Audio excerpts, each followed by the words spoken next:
Just mention the term DNS, and many email senders' eyes glaze over. Say rDNS, and a look of panic may replace the glaze. Yet not only are these not complicated concepts, but having rDNS, which stands for reverse DNS, set up is critical to having consistent, good email deliverability.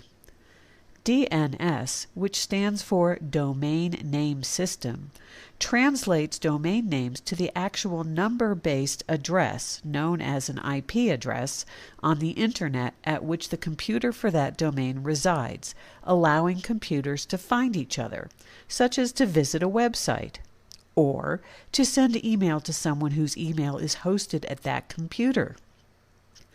Remember Lily Tomlin's switchboard operator Ernestine, or the Hooterville switchboard in Green Acres? Are we dating ourselves here? When Oliver Douglas wanted to talk with Sam Drucker, he picked up the phone and told the operator, "Connect me to Sam Drucker." And the operator translated that to connect Oliver to Sam's telephone number. You can think of DNS as those operators. You tell your computer, send email to thatdomain.com, and the DNS system translates that to thatdomain.com's IP address.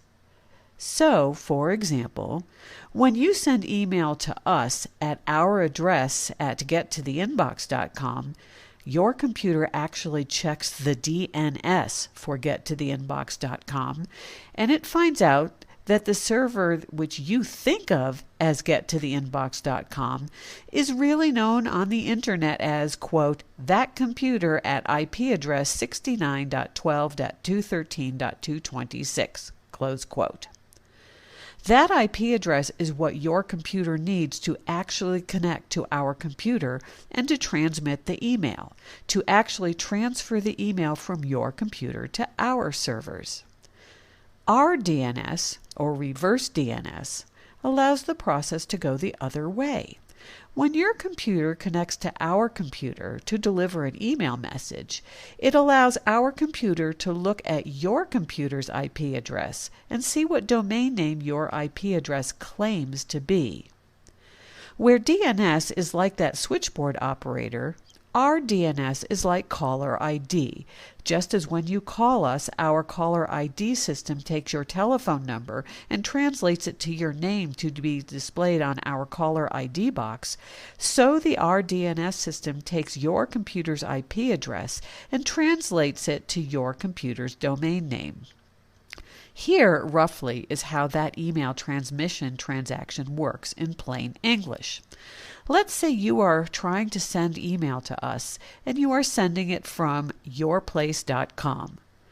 Your computer, the one which sends your email from you@yourplace.com, connects to our computer and says, "Hello, I'm the computer at yourplace.com, and I have email for Get to the Inbox at Get to the Inbox's email address."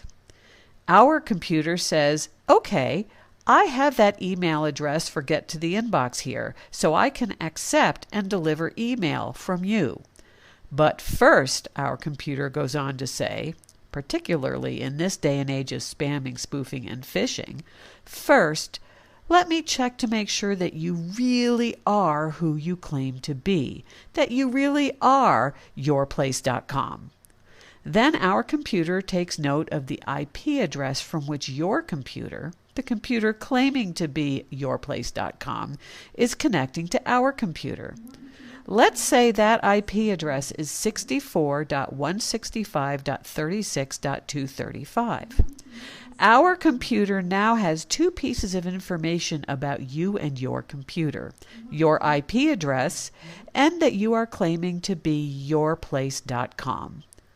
If you are legitimate, then when our computer does a reverse DNS lookup and asks the DNS system, what is the domain of the computer located at 65.165.36.235, the answer needs to be that computer is more commonly known as yourplace.com. Then our computer knows that you really are who you say you are and delivers your email to us. But if the DNS system instead says, that computer is more commonly known as bigbadspammer.com, well, our computer is going to refuse to accept email from you. That probably makes sense to you. Perhaps you even knew that. But what you may not have known is that if the DNS system says, that computer is more commonly known as, well, we have no idea what it's more commonly known as because they don't have rDNS set up. Well, then a lot of computers and ISPs, including some big ISPs and inbox providers, will refuse to deliver your email because they don't know if they can trust that it is from you. At very least, even if they don't outright refuse your email, they will immediately and seriously degrade the trust they give it. And just one more problem, such as high level of complaints for email coming from your IP address due to poor opt-in quality or poor scheduling or having repurposed transactional email addresses, can tip the scales so that your email gets rejected. And many, if not most, major inbox providers now require working rDNS before they will even think about whitelisting you. To determine whether your IP addresses have rDNS set up, you can use our handy tool which you will find on our website at gettotheinbox.com. If you don't have rDNS set up, it's not hard to get it set up for your IP address. Usually it just takes a phone call or email to the support department of your internet service provider. If you are using an email service provider, an ESP, to send out your email, you'll want to talk to them.